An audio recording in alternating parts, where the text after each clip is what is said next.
Welcome to Vanishing Gates. I'm Jay, and this is, Katie Cat. and we're here to talk about the unexplained and the strange, as we do on Vanishing Gates. Mm-hmm. How was your week? It was okay. I have a 3-day weekend, so I don't have to work tomorrow. Sweet. We're getting closer to the spooky season. We're in the spooky season. We're getting closer to each day, Halloween, Mm-hmm. and we've been trying to do more like spooky kind of paranormal content instead of true crime stuff. So much. I do have a true crime episode I want to do sometime this week or next week.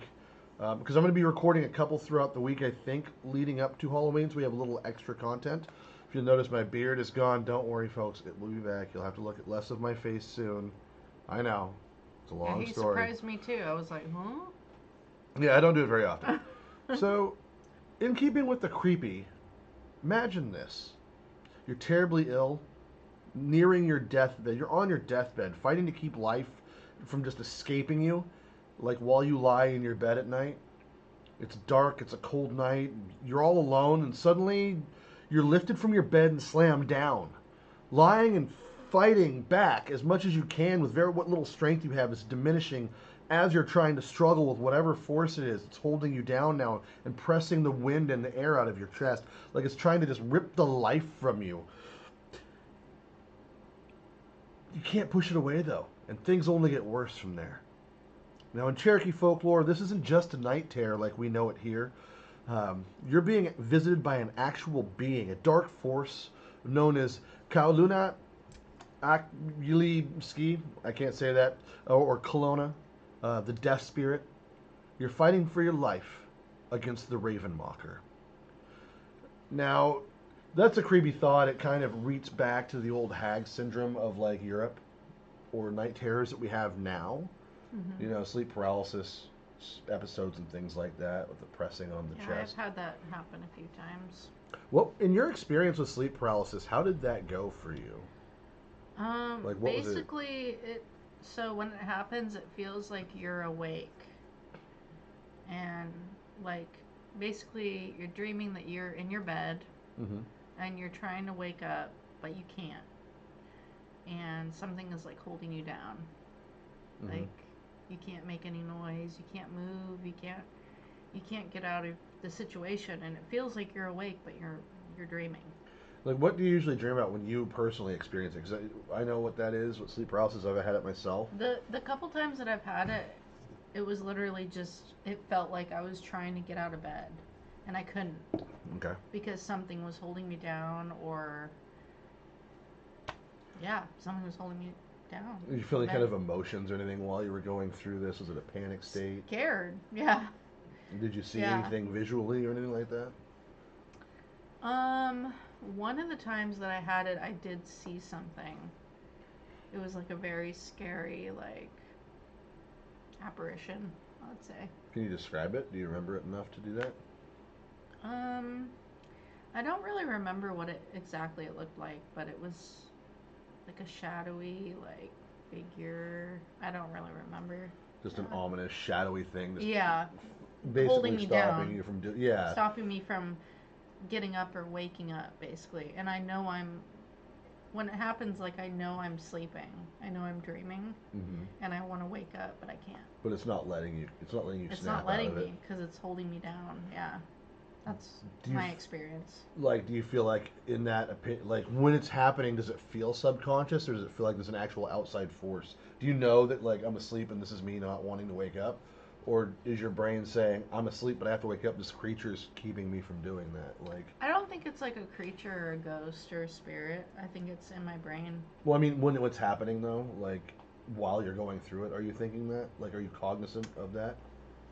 While I'm going through it, I'm just thinking I want to get away. I want to Okay. get up. It's I kind of want like to get out. That's it's what like I'm those thinking. the vivid dream, the Yeah, lucid dream kind of thing is what it's kind of like. yeah. And so some people when they lucid dream, they know that they're dreaming, and so they can kind of control I've what's never happening. lucid dream except for when I've had sleep paralysis. Okay. That's literally the only time I've ever been like, "Hey, I'm dreaming and I can't get Yeah. up." I've had a lot of sleep paralysis, Yeah. and you Never know, lucid dreaming. I've never been in a dream, like a random dream, and been like, I'm dreaming. Yeah. Never. I, That's never I happened to me. have a few Yeah. times, but it's not common. I don't dream a lot. I've heard about people having that Yeah. though. Yeah. Anyway, so moving on though. So the raven mocker, as I mentioned, it's sometimes confused with like witches. Like people say, oh, it's a witch from the Cherokee. It's not a witch. That's more of a European folklore upbringing idea. Like if you're brought up in a European style family, like my family's mostly, European or English islands, European, Same. English colony kind of thing. Yeah. Then you would have like the hag syndrome and things like that, or The witches. hag, Yeah, which is an Irish thing. yeah, the old hag syndrome, Hmm. Irish Scandinavia, all over Northern I Europe remember and, that and the from islands. Ghost Adventures episode where they went over to, I think it was it Ireland or UK or something. Hmm. Uh, Hmm. but in Cherokee, it's not the same thing. Um, in Cherokee, it's its own entity. It's not actually a person that's doing this. It's actually kind of a Sunaya Ida, I think is how you say that. It's or the night goers, basically kinds of evil spirits that are malevolent. They're out there for something negative, but they can only really be seen by those who practice certain kinds of medicine. So medicine men that are involved in that. And in Native American culture, medicine men play a huge part in the ritualism and the day-to-day life of tribes back in the day. Still, some degree now, but as things have modernized, I've noticed it's not been quite the same as it was in the past. Because I do know people that go to sweats and things like that still, and go to the traditional ceremony, salmon festival, things like that. Especially living here where we're at, there's a lot of Native Americans around. A lot of those traditions are A trying to come lot of back and native, restored. indigenous people around. Yeah. Yeah, and the Cherokee are no different. There are some differences in how our local tribes versus the Cherokee, and we'll kind of touch on that here in a little bit. But the Raven Mocker, they're said to be like withered, aging-looking type people when they're visual in front of others. But they do fly at night. When their arms are outstretched, it looks like wings, so they can fly with their arms, like basically form like almost like a wing. I do have some pictures of some drawings that I found online of what these things are, at least artist renditions of what the Raven Mocker might look like. Mm. Obviously, these are artist renditions. Kudos to the artist, whoever drew these. You're great. I just found them off Google. I like that one. It looks like it's supposed to be from a tarot card or something. Yeah, those are cool. They're pretty dope. And then, you got this guy here, which is pretty cool. And you can see he's got, obviously this is artistic rendition of like verbal. When I'm reading the stories and the encounters, quote unquote, I'm picturing something slightly different in my brain. I actually am picturing something that I've made a video on before that freaks people out when they come into my studio. And actually, with every description that I've read today, I see something more akin to this guy here. Yeah, I'm going to, as I pull these down. With the arms that turn into wings. And they're Which very everybody human-esque. is very. Well, I was creeped out when I first saw it, It just. and then I was creeps people told out. it was an art project. And I was think like, it is. I think it is. Oh, I've tried to find Yeah. more detail on it, but I haven't seen anything yet for it. So, and no one has ever gotten reached out I to think me. it was probably just a sculpture somebody did or an art project. But yeah, it's cool. Yeah, so that's the kind of Yeah. thing I image with more of a bird face when it's in its form. But they fly at night, like I said, they make cries similar to ravens when they're approaching someone who is dying, and they do tend to go after the elderly because they're trying to get the end of life, the last little bit of life out of them. Yeah. It kind of reminds me almost of the banshees in Ireland, the wailing to signal the death of someone. Hmm. When the raven mocker flies, it flies in like a fiery shape almost is how it's described. So it looks like its physical real form, but it flies. It looks fiery, like almost like a phoenix type raven, kind of burning bird kind of thing, I guess. Sparks flying from its tail, and then it flies with so much power it makes a sound of rushing wind, like a breeze, like a stormy wind. You hear stories of the Wendigo doing something similar, but this is not to be confused with that, though people often do confuse this with skinwalkers and Wendigo. This is an entirely different cryptid of its own, an entirely different entity. It is its freestanding own thingy. So approaching someone that is near death, the raven mocker will swoop in close, and it will get closer down until it's on the person, assaulting them, again, lifting them up, hurling them to the floor, Like I said, the hags of Europe would do something similar, pressing on their chest to force the air out of their lungs, just trying to take the last precious few moments of life. And then they devour the heart of the person after they're deceased. Wow. Now, the crazy part is, allegedly, when the victims are found, there'll be no bruising or bodily marks like anything happened. There'll be no missing cavity or a hole where the heart was. But upon inspection, they'll find, while everything else may look perfect, the heart will be missing from the body. They do this because the raven mocker will eat the heart just to expand its own life. It's kind of how it prolongs its life. It's a semi. I'm trying to think of the word for it. Anyway, they don't really die if they can keep doing that. Oh. So they're not Wow. really eternal beings or whatever, but they're not. They have a lifespan if they don't fulfill it. And there are stories where they don't and then they die. When a person's sick, the family would call for a medicine man to watch over the loved one, either to help them recover and get better. When they hear the raven mocker, they'll hear the raven crowing, calling around, and they'll call the medicine man and say, "Hey, we think something's up. Our relative is elderly. He's sick, or someone is sick." It does happen at different ages, but tends to be the elderly. Uh, so the medicine man will go and try to save the person, but otherwise will try to keep the raven mocker away, at least until the body has been buried. Because once the body's been buried, the raven mocker can no longer eat the heart. It gets no benefit from it at that point. So once a person's buried, the heart is no longer viable for the raven mocker to get its prolonged life, its longevity. In preparation for the raven mocker's return, or for their coming around anyway after they've signaled that they'd be there, the medicine man will take sharp sticks and stake them around the house, each corner of the house. They'll stake them down, and around noonish he'll prepare his ceremonial tobacco, his sacred or remade tobacco, which is a sacred blessed tobacco that's been set aside. It's very popular in native culture to use tobacco, often mixed with other things, other herbs and plants, and they'll use it for various things for the creator, the great spirit, which is like the Native Americans do believe in a main god overall. Mm-hmm. So there is still a single deity, the Great Spirit, that is around everything. It's not like That's obvious. It's overall. There's more like It's not like the God that we believe. It's very similar to the it's Christian God. different, It's the but- same thing as a Christian God. Oh, Depending on who you ask, it's the same thing. okay. Just it's believed in a different way. It's followed in a different way. It's the same principle and idea. There's one powerful being that controls everything else. So that's what it boils down. That's obviously just don't nitpick at me, guys. I'm not going into fine details. It does get more precise depending on the tribe and the particular beliefs of that particular place and where they're from, what region they're from, things like that. I understand there's differences. I know I'm whitewashing it the same way people whitewash Christianity and Catholics and Jews. It's not all the same thing, but it's all the same thing. Is what my point is. It's all based on the same principle, is what I was trying to explain. Yeah. Anyway, so he'll get the pipe tobacco or the remade tobacco, not pipe tobacco. That's what I like. And he will actually do an incantation before putting it in the pipe, wrapping it up in a black cloth, and he'll put it away.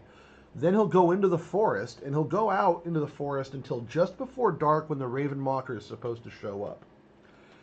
And then slowly he'll go around the house after he retrieves the pipe and the tobacco, and he'll carefully puff smoke in any direction of some kind of trail the raven mocker can follow to get to the sick or elderly person, trying to stop it from getting there, to make it harder for the raven mocker to see what's around it, things like that, and to put a blessing around it that the raven mocker can't. Once it hits it, almost gets weakened and things like that. The medicine man will then go into the house and wait. If the spirit does arrive, if it finds its way through the puffs of smoke, the plumes of that sacred tobacco smoke, the monster comes inside this one of the stakes, depending on what side of the house it's on, will come up and drive down on it, kind of like an arrow at it. So the stake itself will go into the air from the enchantment and come down upon the raven mocker, striking it and wounding it. Oh wow. The raven mocker will then leave, and then within 7 days, about a week, the raven mocker will perish. The other way is the medicine man sees the raven mocker in its true form, then in a week the raven mocker will perish.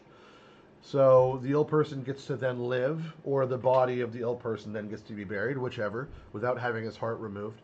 And the people that are related to the sick will go and actually look around for people that have died in that 7 day span, thus knowing who the Raven Mocker actually was, what disguise the Raven Mocker was wearing. Because it's usually someone that's infiltrated the tribe or the community in around that time or have been there for a while. They usually come as an elderly person. But the chant the medicine man will give, it goes like this. This is in English. I wasn't even going to try to butcher the Cherokee. I already tried to butcher a couple Cherokee words here. Don't rake me over the coals, guys. I'm incredibly white and Irish. I'm gonna try the best to just do it in English. Okay, just the translation. Listen in the frigid land you repose, O red man. Quickly, we too have prepared arrows for the soul of the imprecator. Good Lord, I can't even say it. See, this is what I was worried about. The imprecator, that's one who invokes evil and brings evil upon other people. He has them lying along the path. Quickly, the two of us will take his soul as we go along.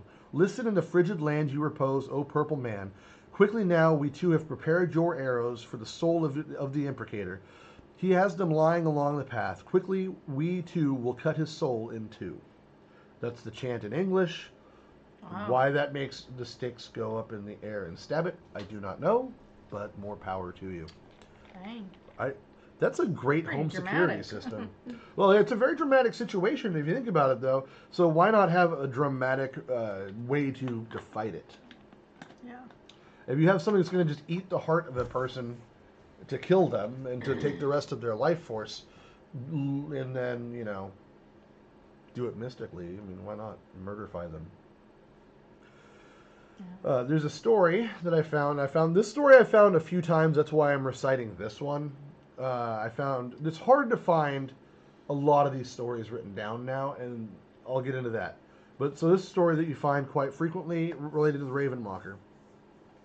It recounts the story of a hunter who, after a long journey, he sought refuge in the home of an elderly couple. The house looked like it was abandoned, like an organ. Like it was abandoned, like an empty house. He's hunting. It's winter. It's cold. He's looking for shelter, so he goes in. It's attached to a much larger building. The house is. While he's sleeping and relaxing, he heard the cry of a raven, and then shortly after, an old man entered the house. And then his wife follows in.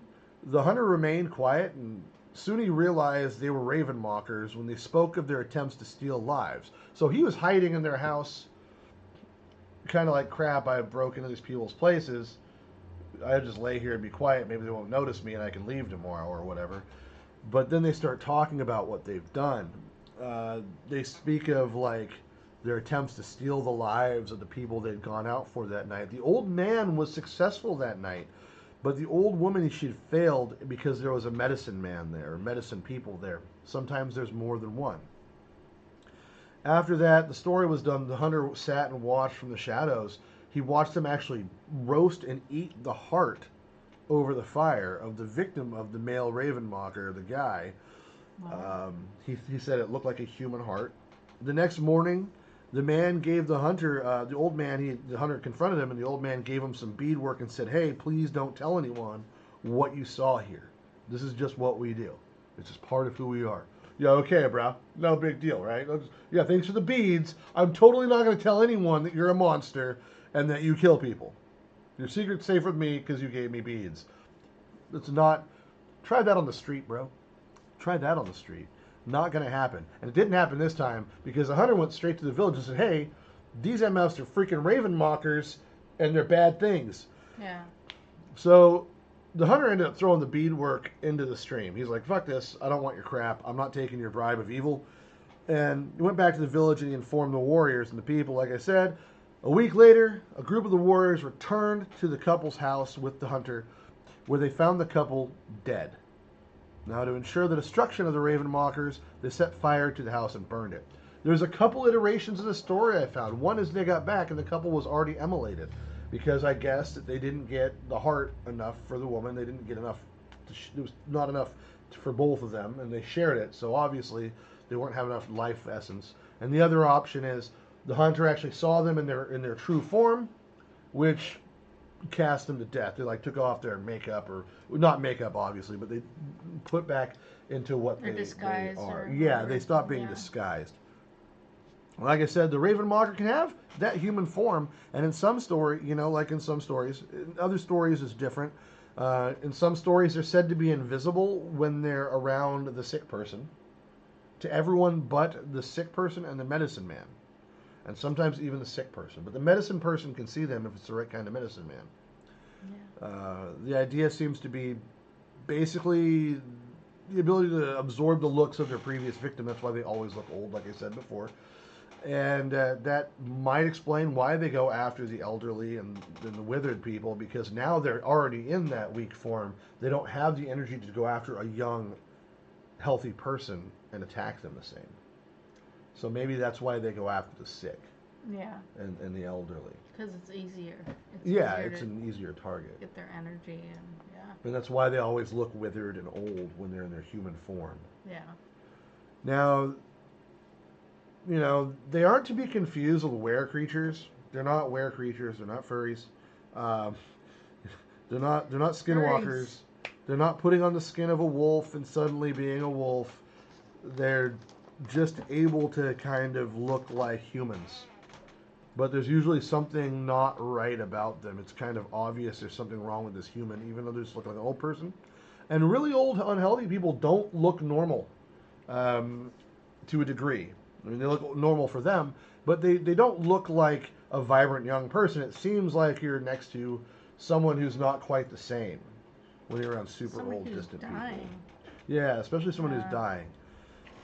Um, but there's tons of these stories of the Ravenmocker, and it's confusing because there's a lot of contradictory Contradictory. words. English is hard. Contradictory information when it comes to the Ravenmocker, and allegedly there was a bunch of stories that were burnt.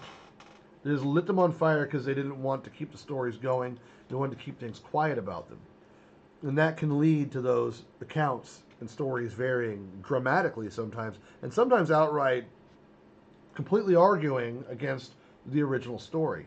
Now, like I said, unlike some tribes, the Cherokee do have a lot of written history compiled, or they did, and they do. They actually take the time to write down, and they have for a long time now, their oral histories. They put them and transcribe them. And the Cherokee medicine people, when they're used to fighting these raven mockers off, they go heavily off the script. They go by what they've read and what the texts say. Yeah. And they don't just have that cantation memorized. They look into it like they're doing a spell, like you would be summoning something if you're looking at like today's idea of witchcraft and things like that. I'm not saying they're witches. That's not the point. It becomes kind of like the telephone game with oral tradition anyway, though. So by the time it gets to be pen and paper, you already have to kind of disseminate what seems accurate versus what doesn't based on what's just you're being told, and then it becomes kind of problematic. So writing it down doesn't always help. But it's impossible to tell exactly how many different accounts there are in the Cherokee traditions of encounters with Ravenmockers, and how many are just retellings of the same story with different information. Overall, it's agreed, though, that they're evil. They set to do harm to prolong their own life by eating human hearts and taking away what energy and life they have left. They're their own being. They're not human. They're not a skinwalker, not a Sasquatch. They're not a raven. They're their own thing. They have raven-like traits and are humanoid, hence the term raven mocker, and supernatural they are in nature, but they're both male and female, so they do breed. They do have, an actual social structure in their own society of creatures. Though we don't know anything about So it. they Really. can have babies? Yeah, they can reproduce. They're a creature. They have to reproduce. They're Like a Bigfoot. spirit. Yeah, kind of. It's a cryptid. It's a cryptid creature. Yeah. Basically, they're just not a good thing to have around. So, if you're feeling ill and you're lying in your bed, not sure how long you have left, maybe you start listening for that raven in the distance. Mhm. Yeah. Listen. This would have Listen been a for great it. time to cue a raven Oh, sound. God. But yeah, so that's the basic overall story of the Raven Mocker, like the information I have for you. It is very difficult to compile information about stuff like this sometimes. Yeah. You can It's go. complicated. Yeah, and I try to veer away from creepypasta. I try to find stuff that's actual stories that have happened or people claim have happened anyway. Well, creepypasta would be like if we were talking about Slender Man or something. Well, yeah, but I just mean like It's- stories told on the internet yeah. that someone just wrote, literature, like works This of is a their little own bit art. more realistic, I feel like. That's what I'm trying to say. I want to And go. like traditional to the Yeah, native people and I take stuff like traditions that, as though you it's know? eyewitness. That's how I treat them when we do the show. Is versus like talk. We did the show on Slender Man for other reasons, not because he's obviously made up by Well, someone, but he's because obviously not real. well, but there's other reasons to wonder if it's a tulpa situation with the Slender Man. So where I'm at with it is, I treat the Raven Mocker like a cryptid, almost like you would Sasquatch. Like Bigfoot, Mothman, Exactly. Chupacabra, And with whatever. what little information we have, if this was a real creature at some point, guys, come on, I know. I'm just gonna say, all BS is based on something true, at least to a degree. And if Yeah. this isn't totally true, it's based on something. So It's what's it based based on like on? a native thing, like a tradition Yeah. or And there's reason to a believe belief, that giant birds and humans existed at the same time in North America. Well, they probably did in the prehistoric times. Well, yeah, prehistory and even in early Dinosaur. America, like before we were here as a country, Yeah. when this was just a continent and there's natives here, they have stories of these giant birds, the thunderbirds. Yeah. And those things were still get recorded occasionally in like Chicago. You'll see a giant pterodactyl-like bird sighting. And they're dinosaur-ish.